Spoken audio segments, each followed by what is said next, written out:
Jnanatimirandasya Jnananjana Shalakaya Chakshulamitan Jena Tasmai Shri Gurave Namaha Gurave Gaurachandraya Radhikaye Tadalaye Krishnaya Krishna Bhaktaya Tad Bhaktaya Namo Namaha Yam Pravajantam Manapeta Apeta Krityam Rapaino Varaha Katara Ajuhava Putreti Tanmayataya Tadavo Binedus Tam Sarvabhutam Hridayam Munimanatusmi Narayanam Namaskritya Naram Chaiva Narottamam Devim Saraswatam Vyasam Tato Jayamudirayat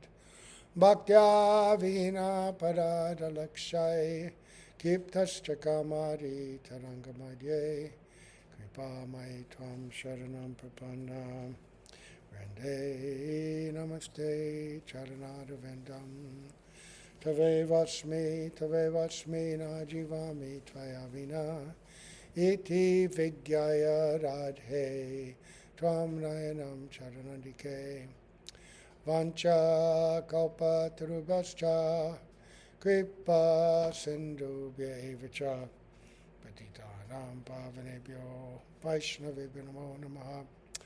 All right, so we are going to continue Sri Chaitanya Charitamrita. And we begin by offering our most humble obeisance unto the lotus feet of our beloved Gurus, unto Sri Guru Pada Padmanitya Bhavishta Om Vishnu Pad, Asto Tatsat Sri Simad, A.C. Bhaktivedanta Swami Maharaj Srila Prabhupada, and unto Sri Guru Pada Padmanitya Bhavishta Om Vishnu Pad, Asto Tatsat Sri Simad Bhaktivedanta Narayan Goswami Maharaj, under our exalted Rupanuga Varga, all the assembled Vaishnavis. So yesterday we were continuing to hear about the conversation between the Chand Kazi and Nimai Pandit, Sri Krishna Chaitanya Mahaprabhu. And the Kazi had related his experience, Lord Nrsingadev coming, warning him that he should never do such a thing again, break the mridanga, impede the sankirtan parties.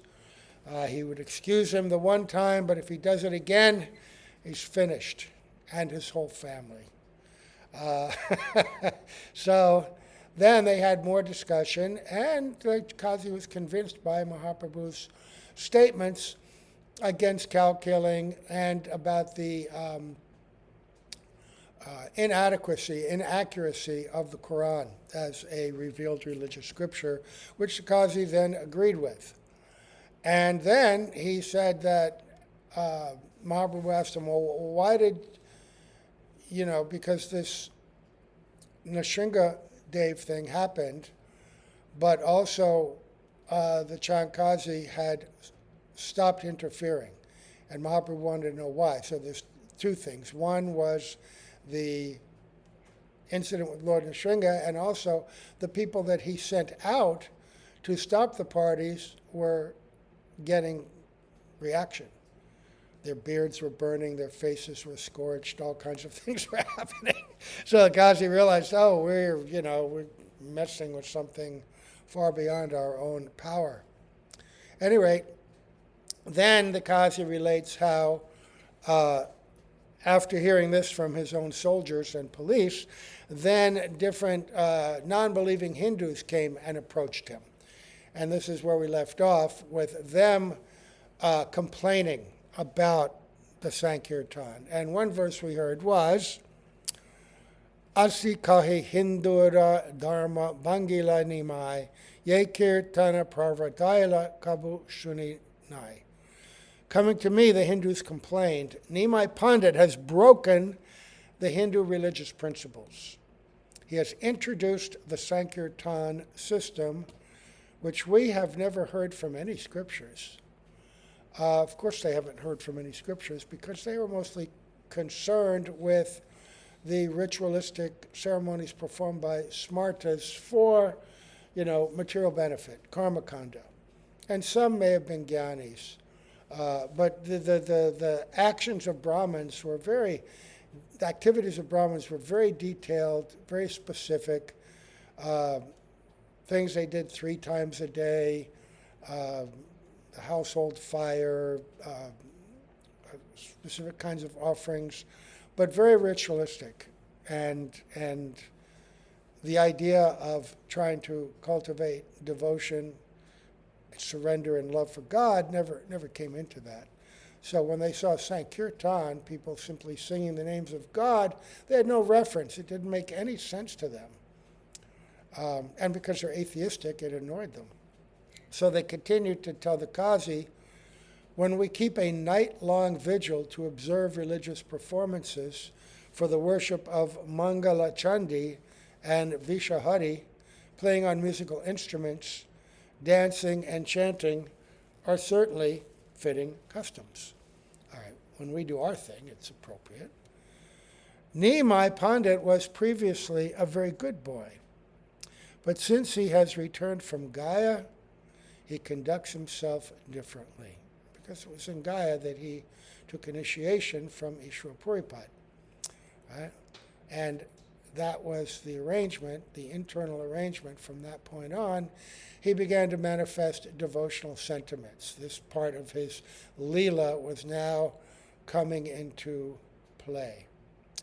They continue. Now he loudly sings all kinds of songs, claps and plays drums and hand cymbals, making a tumultuous sound that deafens our ears. We do not know what he eats that makes him become mad, dancing, singing, sometimes laughing, crying, falling down, jumping up and rolling on the ground. They could not understand any of his ecstatic symptoms.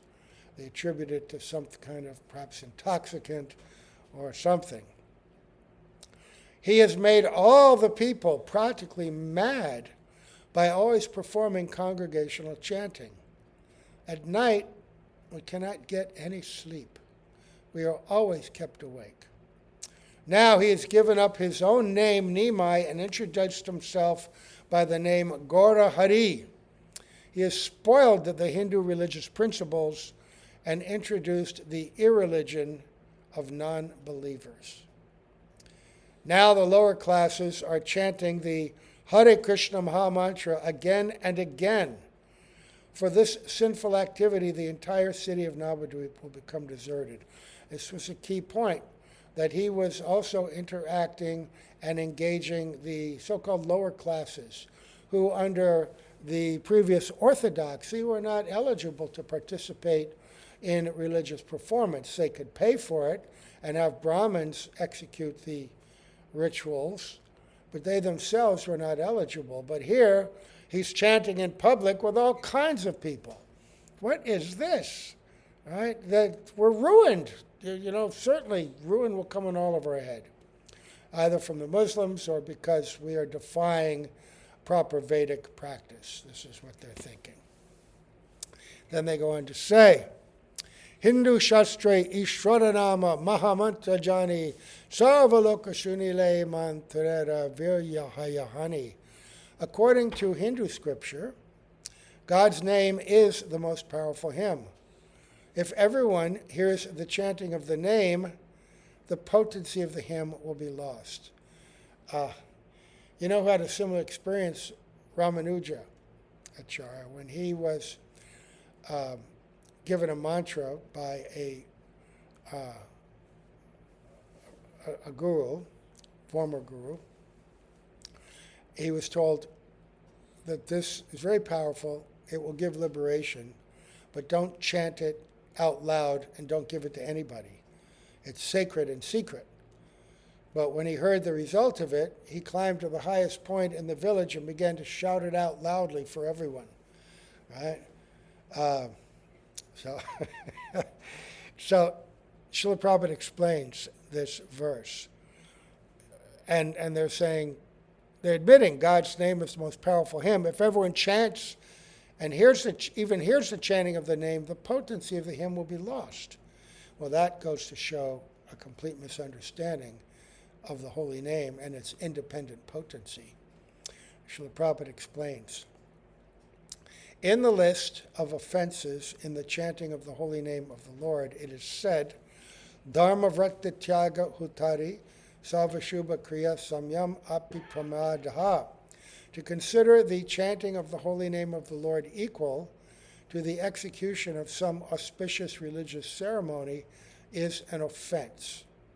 Right, because in these religious ceremonies within the context of Varnashram, the holy names of the Lord and certain practices of bhakti are included, right?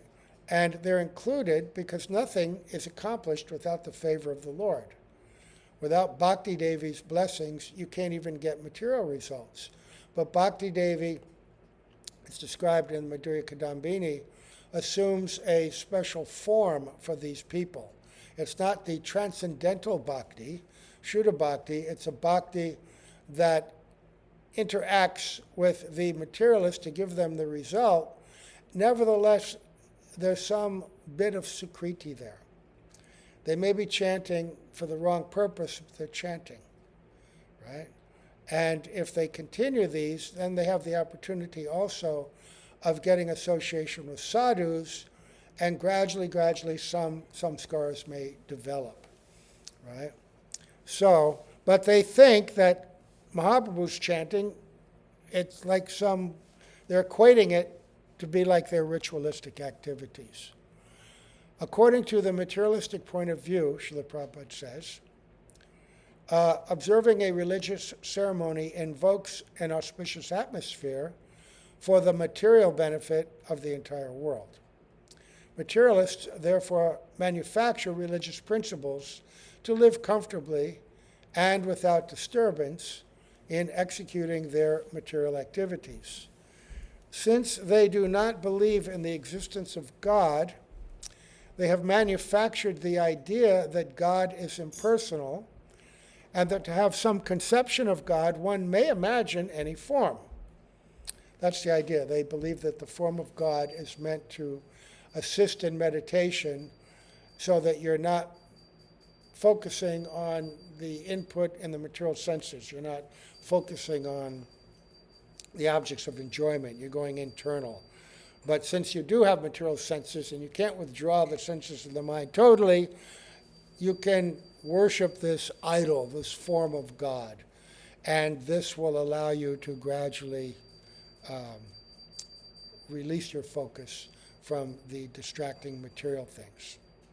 So, since they do not believe in the existence of God, they have manufactured the idea that God is impersonal, and that to have some conception of God, one may imagine any form.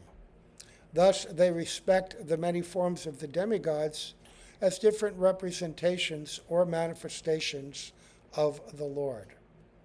They are called Bahu Ishvaravadis, or followers of thousands and thousands of gods. They consider the chanting of the names of the demigods an auspicious activity. Great so-called swamis have written books saying that one may chant any name, Durga, Kali, Shiva, Krishna, Ram, and so on, because any name is all right for invoking an auspicious atmosphere in society. Thus they are called pashandis, unbelievers or faithless demons. Right.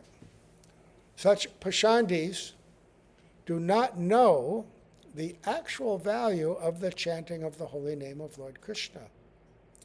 Foolishly proud of their material birth as brahmanas and their consequently higher position in the social order, they think of the other classes, namely the Kshatriyas, Vaishyas, and Shudras, as lower classes.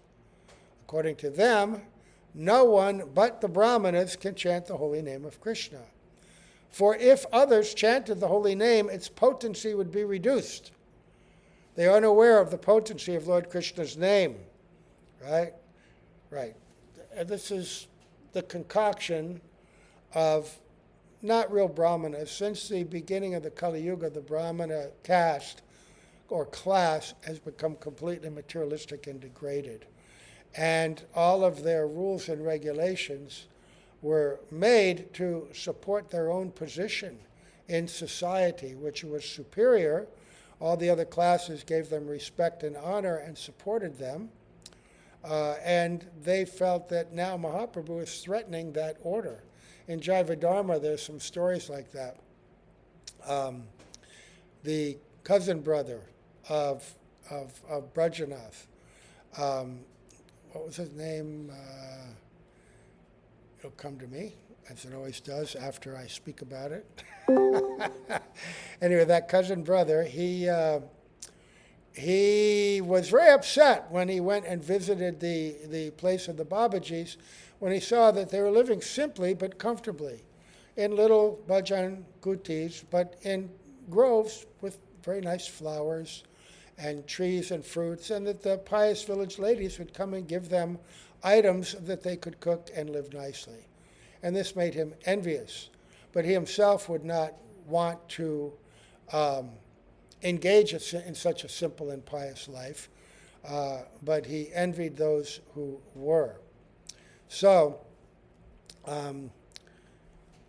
they were unaware of the potency of Lord Krishna's name.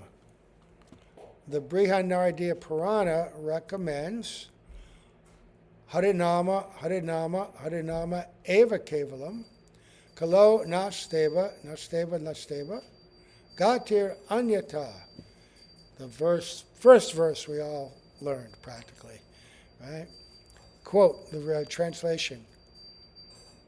Vaini Madhav, that was his name. Vaini Madhav, right. Yeah, the evil Vaini Madhav. Okay. For spiritual progress in this age of Kali, there's no alternative, no alternative, no alternative but to chant the holy name, the holy name, the holy name of the Lord. Yeah, this 3 times each thing. Harinama, Harinama, Harinama, eva kevalam. That's the only way.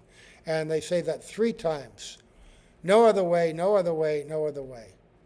That in Vedic tradition, when you say something 3 times, it's really, really emphasized.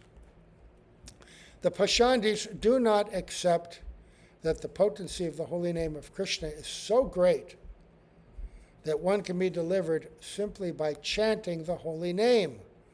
Although this is confirmed in the Srimad Bhagavatam, 12th canto, 3rd chapter, 51st verse. This is a very important verse. Kirtana deva Krishnasya mukta sangha param vrajet. Any man from any part of the world who practices chanting of the holy name of Krishna can be liberated after death and go back home, back to Godhead. The rascal Pashandis think that if anyone but a Brahmana chants the holy name, the potency of the holy name is vanquished. According to their judgment, instead of delivering the fallen souls, the potency of the holy name is reduced. Believing in the existence of many gods and considering the chanting of the holy name of Krishna no better than any other hymns, these Pashandis do not believe in the words of the Shastra. Harinam, Harinam, Harinam, eva kevalam. Brihanaradiya Purana, right? But Sri Chaitanya Mahaprabhu confirms in his Shikshastaka, Kirtaniya Sadahari. One must chant the holy name of the Lord always, 24 hours a day. The Pashandis, however, are so fallen and falsely proud of having taken birth in Brahmana families, they do not think that instead of delivering all the fallen souls, the holy name becomes impotent when constantly chanted by lower class men.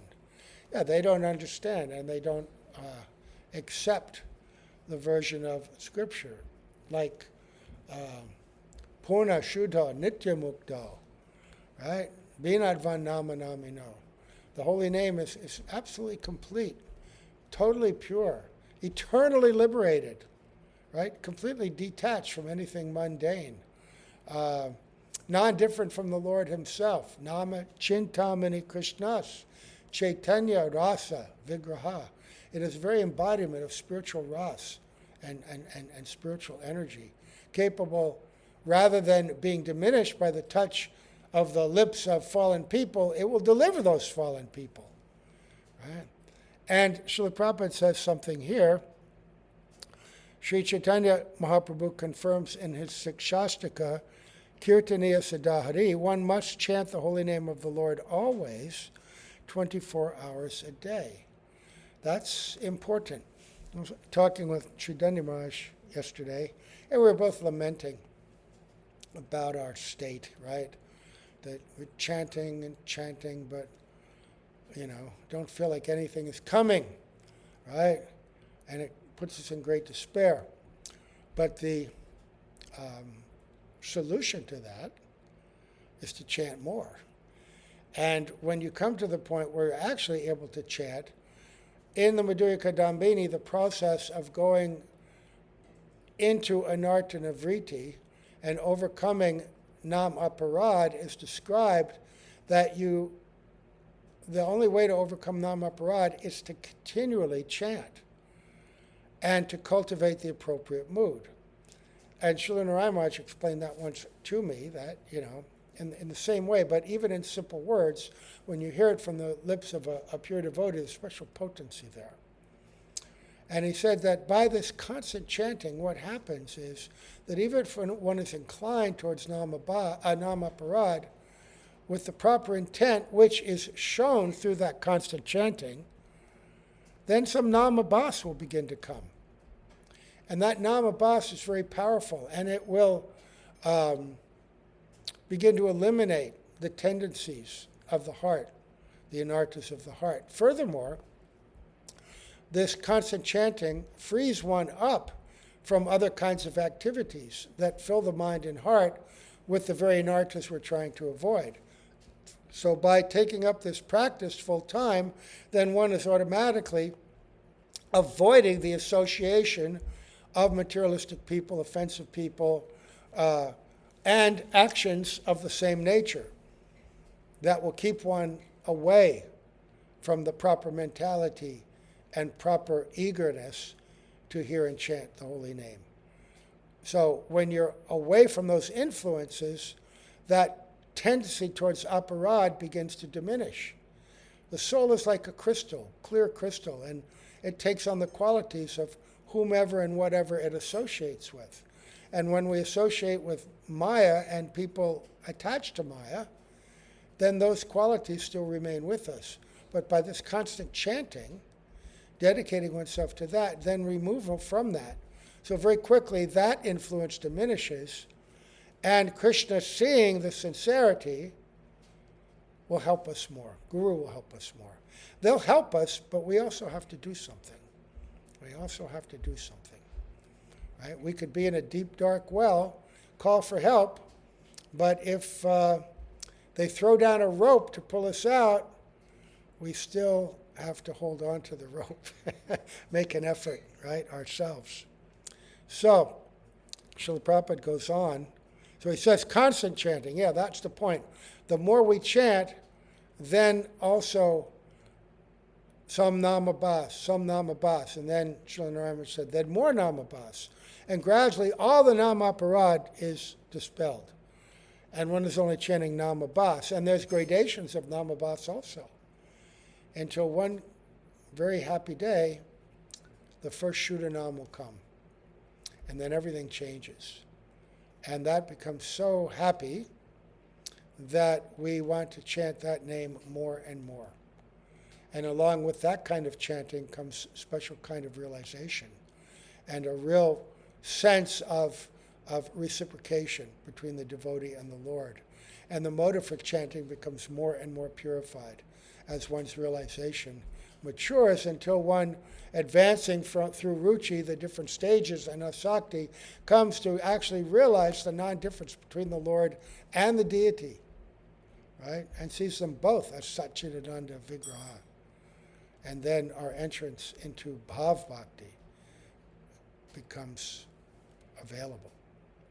So he goes on in this purport to say, Jai Jai Shri Shri Radha Radharaman Jukti Jai. Jai. Jai Srimati Lalita Srimati Vishaka Shri Rupa Manjari Shri Rati Manjari Srila Prabhupada Srila Gurudev Ki Jai. Significant in verse 211, previous verse, are the words Krishnara Kirtana Kore Nitchabhara Badha, indicating that anyone can join in the Sankirtan movement. This is confirmed in Srimad Bhagavatam. Kiratarhunandra Palinda Pukasha Abira Shumba Yavana Kasadaya. Right? Yeah. This is a list of the names of Chandalas. The Pashandis say that when these lower class men are allowed to chant, their influence is enhanced. Yeah, these are different regions, right? Like Andhra, Huns. Who are the Huns? The Huns, remember the Huns that came down from Middle Europe and attacked the Roman Empire? These are the Huns. These were Kshatriya races that had to flee India to escape the wrath of Parshuram. Andhra Pradesh, a place in India, right? Pulindas are forest people, right? And others, Greeks, Turks, all these different places around the world that these were the different Kshatriyas that had fallen from proper Kshatriya Dharma and left. And so you see in those cultures very distant connection with the original Vedic culture. Like the Nordic people.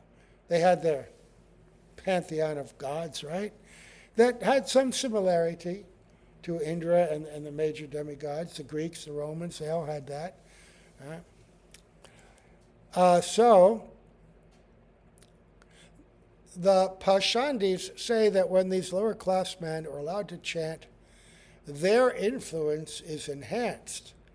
Oh, then they get some status, right? They're recognized as spiritualists. They want to be like us. How dare they?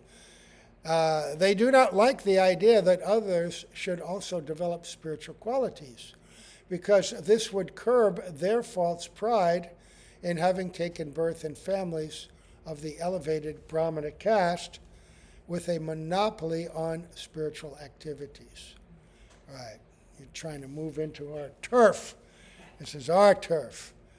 But despite all protests from so-called Hindus and members of the Brahmana caste, we, Srila Prabhupada is saying, are propagating the Krishna consciousness movement all over the world, according to the injunctions of the Shastras and the order of Sri Chaitanya Mahaprabhu.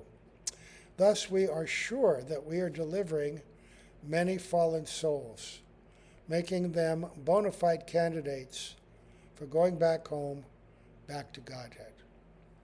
Yeah, Srila Prabhupada, a true follower of Mahaprabhu. Now,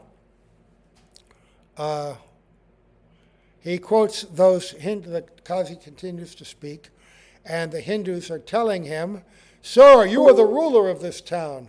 Whether Hindu or Muslim, everyone is under your protection. Therefore, please call Nimai Pandit and make him leave the town." Purport. The word Thakur has two meanings. One meaning is God or a godly person. Right? Haridas Thakur. Right? Bhaktivinoda Thakur. Bhaktisiddhanta Saraswati Thakur. Sometimes Prabhupada, sometimes Thakur. One meaning is God or godly person, and another meaning is Kshatriya. Here the Pashandi Brahmanas address the Kazi as Thakur, considering him the ruler of the town. There are different names by which to address the members of different castes. The Brahmanas are addressed as Maharaj, the Kshatriyas as Thakur, the Vaishyas as Shata or Mahajana, and the Shudras as Chaudhuri. This etiquette is still followed in northern India, where the Kshatriyas are addressed as Thakur Sahib. The Pashandis went so far as to request the magistrate or Kazi to have Sri Chaitanya Mahaprabhu expelled from the town because of his introducing Harinam Sankirtan. Fortunately, our Hare Krishna movement all over the world, especially in the civilized world of Europe and America, has become very popular. Generally, no one complains against us to have us removed from a city. Srila Prabhupada is so clever. In one purport, he's saying, oh, the police are arresting us everywhere, but we will not be deterred. Now he's saying, we're so popular, nobody bothers us. Both are going on, though, actually. Both can be true at the same time, because the police are the functionaries, the paid thugs, generally, of the ruling classes. Right? So now we are introducing this Hare Krishna movement in great cities of the world, like New York, London, Paris, Tokyo, Sydney, Melbourne, and Auckland. And by the grace of Lord Chaitanya Mahaprabhu, everything is going on nicely. Well, he mentions 3 Australian. Is Auckland in Australia, or is it in New Zealand? And I don't remember. People are happy to accept the principle of chanting the Hare Krishna mantra, and the result is most satisfactory. Srila Prabhupada took so much happiness and pride in that. So, Kazi continues, after hearing their complaints, in sweet words I told them, please go back home. I shall certainly prohibit Nimai Pandit from continuing his Hare Krishna movement. I know that Narayan is the supreme god of the Hindus, and I think that you are the same Narayan. This I feel within my mind, because he's been purified now, transformed by the mercy of Mahaprabhu. Even the demon who attacked and tried to thwart all practice of Harinam and Vedic religious principles, he's become transformed. After hearing the Kazi speak so nicely, Sri Chaitanya Mahaprabhu touched him and smilingly spoke as follows. The chanting of the holy name of Krishna from your mouth has performed a wonder. It has nullified the reactions of all your sinful activities. Now you have become supremely pure. Srila Prabhupada explains. Confirming the potency of the Sankirtan movement, these words from the very mouth of Lord Chaitanya Mahaprabhu express how people can be purified simply by chanting the holy name of Lord Krishna. The Kazi was a Muslim, lecha, or meat-eater, because he several times uttered the holy name of Lord Krishna, even though he was saying it in anger perhaps, or frustration. Why are they chanting Hare Krishna? And then later explaining these different conversations, he was chanting the holy name. Namabas.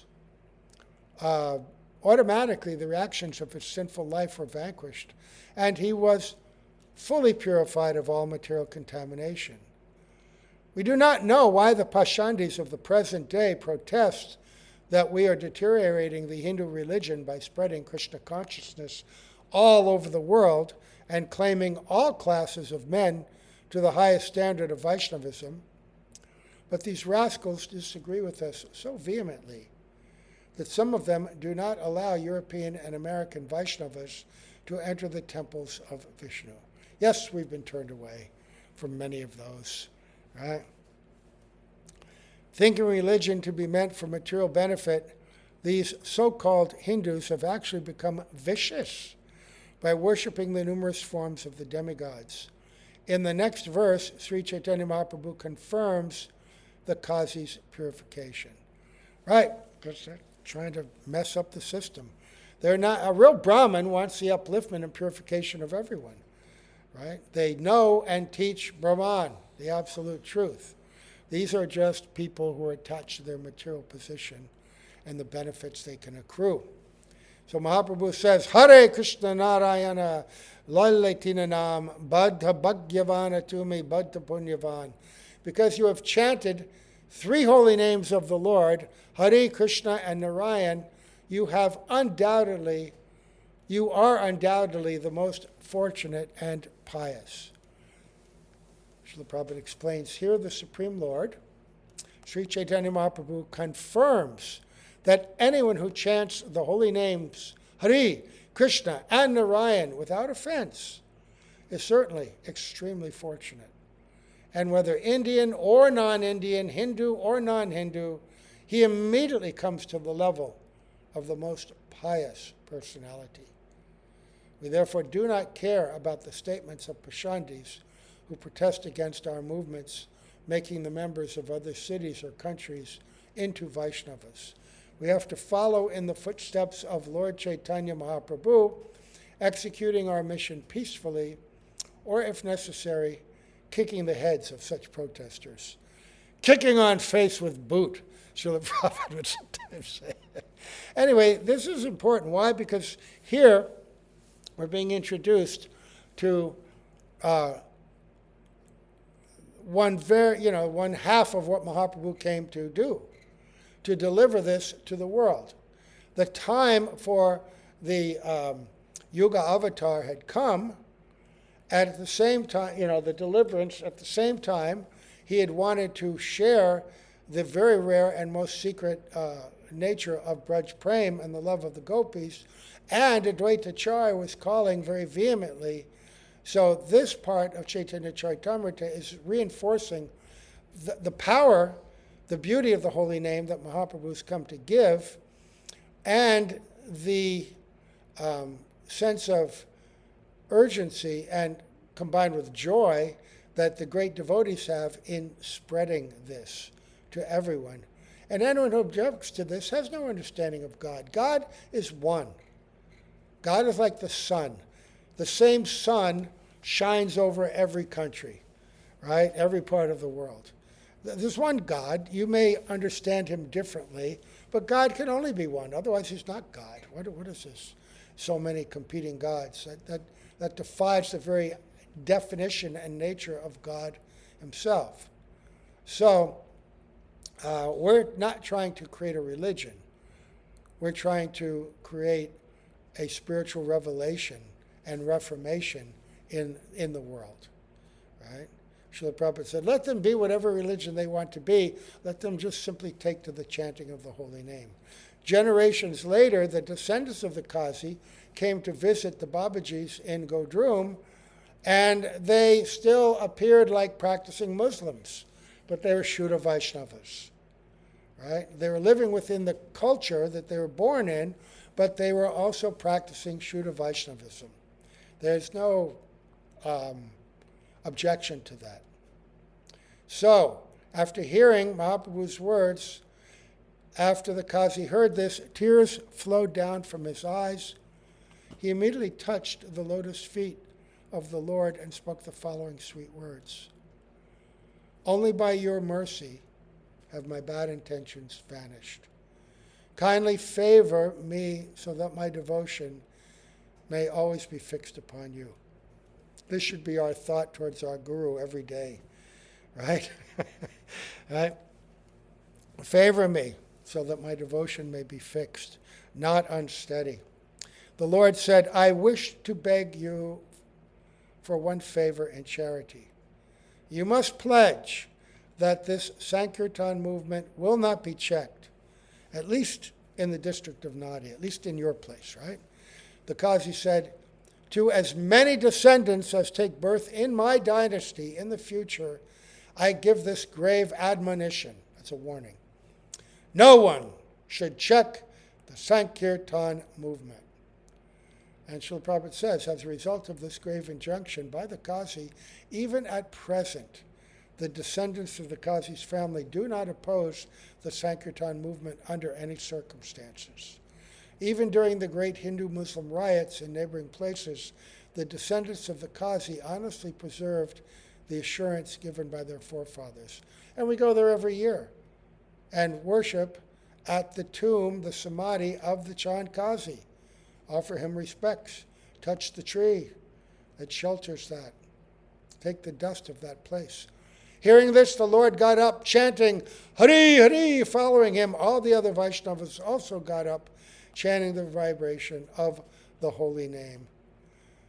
Sri Chaitanya Mahaprabhu went back to perform kirtan, and the Kazi, his mind jubilant, went with him.